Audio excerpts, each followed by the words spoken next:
We're here now with actor Scott Bakula, back in the present again after 5 years of leaping through time as Dr. Sam Beckett on the popular series Quantum Leap. Scott, this must have been a very interesting sort of role for you, to play a character who in turn assumes the identities and the lives of all sorts of different people throughout recent history, regardless of age, race, sex, or even species, as is shown in one episode. What are your feelings on the role of Sam Beckett? It's probably one of the ultimate roles that's ever been created, I think, for television.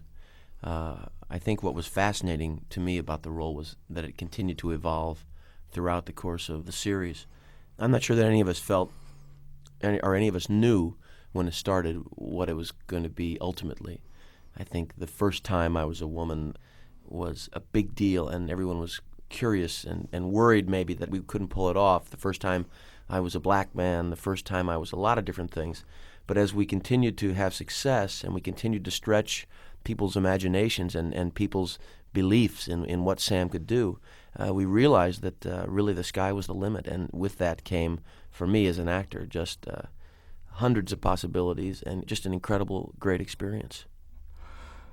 In the last year of the series, they broke with tradition and started having you leap into real-life personalities such as Lee Harvey Oswald, Elvis Presley, and Dr. Ruth Westheimer.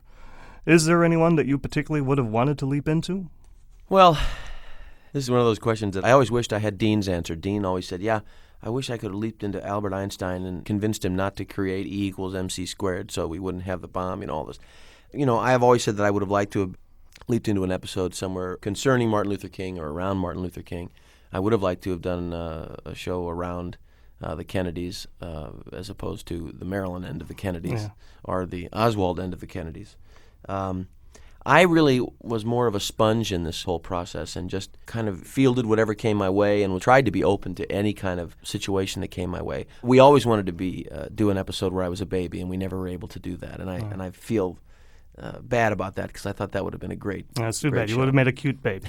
I don't think so, but it would have been fun to do.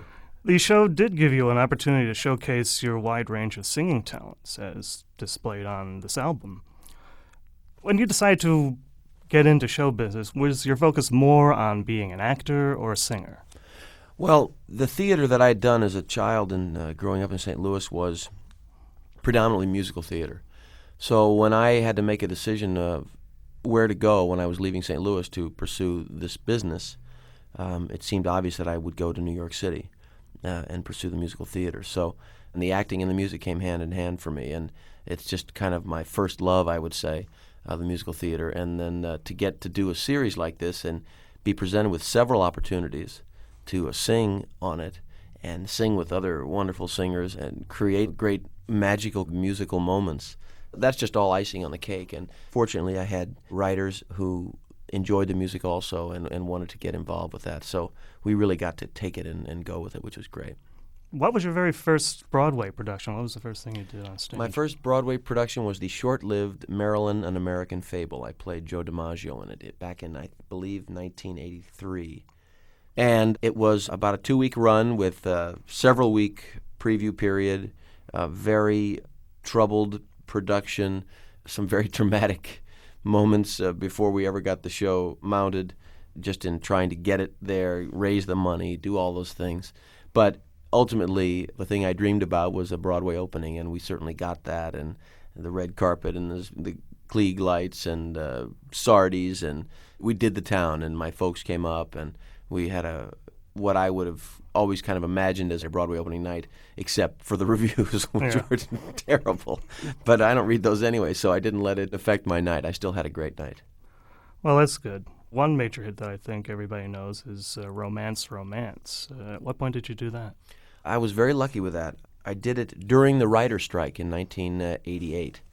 I just come off a series called Eisenhower and Lutz, and I had a phone call from some people that I had worked with in New York, and they were moving a show that they'd done off-Broadway to Broadway, and they wanted to know if I'd be interested in doing it. And I happened to be going to New York to do some publicity for this series. And while I was there, we met, and I sang a little bit for them. And next thing I knew, I was doing this musical. The writers went out, and I had a job in New York City for the spring and the summer into the fall.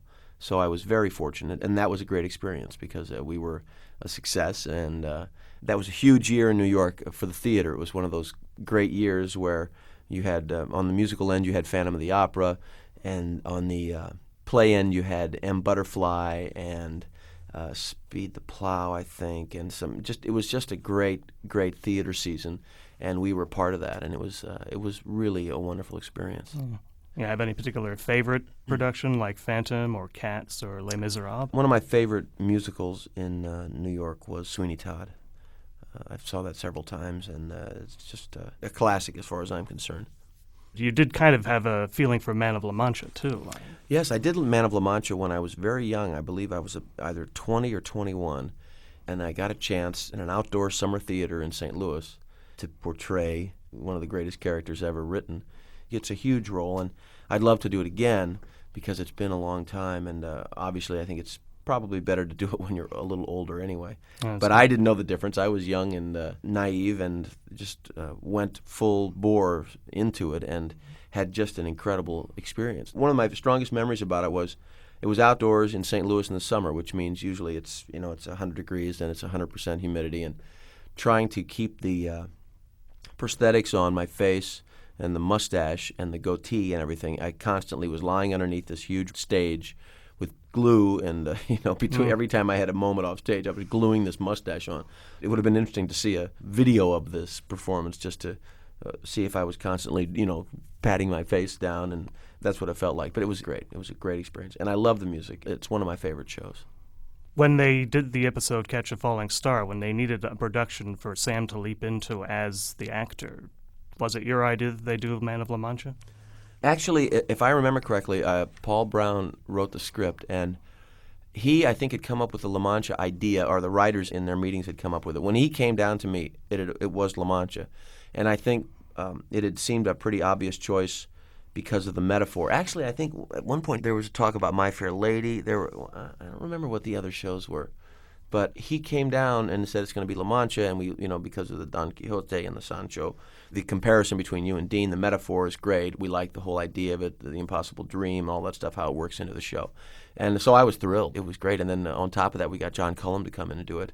And he's one of my idols and one of my heroes. And the first show I saw in New York was Shenandoah with John Cullum in it, and he won a Tony for it, and he was brilliant. And so all of a sudden I was working with this idol of mine came to do the show. It must have really been exciting for you. It was incredible. And also Don directed it, so it was a very huge experience. We built a big, beautiful set on the same stage where they shot Jurassic Park, and people that remember will remember the curtain call at the end of the show where everybody came down, and the whole crew was involved, and it was a very special episode, I think. I mean, the content of it was great, and anytime you get to do music on a set, it lifts everybody. It's incredible to me.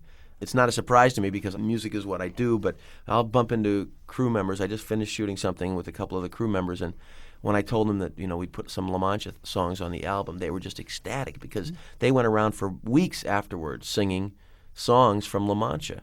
And it had a great effect on them. And these are a lot of people that had never even seen the show, but all of a sudden they were moved by this little excursion into Man of La Mancha world. So in any future plans, would you want to do more directing, perhaps? I love directing. I had a really great experience. I was only able to direct 3 shows. I remember making the phone call to Don and saying, look, I don't want to make this like a negotiating point, but I would really love to direct some shows next year. This is 2 years ago. And he said, great. And that was the extent of that discussion. I didn't know how he was going to react, really. And it was a great experience because I knew everybody. I had access to everyone. I lived with these people. I knew their problems. I knew their strengths. I'm a firm believer in letting people that are hired to do the job do their job. So it was a great learning experience. Being in the editing room was kind of trippy almost. And with all the technology and everything that they have now, it was amazing how you can edit and cut and fine-tune and change and rearrange your story. These are things, of course, that I knew happened, and I saw them happen all the time, but to be a part of the puzzle making was also fascinating to me. So I loved it. I loved the whole experience, and I liked casting. I liked working with the actors, and I'd love to do it again. How would you say Scott Bakula and Sam Beckett are alike? I think it's easier to talk about probably the things that we aren't alike in because many parts of us are alike. I think Sam's a little more serious than I am. I think he's a little more naive than I am. I think he's a little more intense than I am. But overall, we shared a lot of the same qualities. I mean, I have probably somewhat of a hero fixation that I carry with me, and like to be the guy with the white hat, and certainly that was Sam.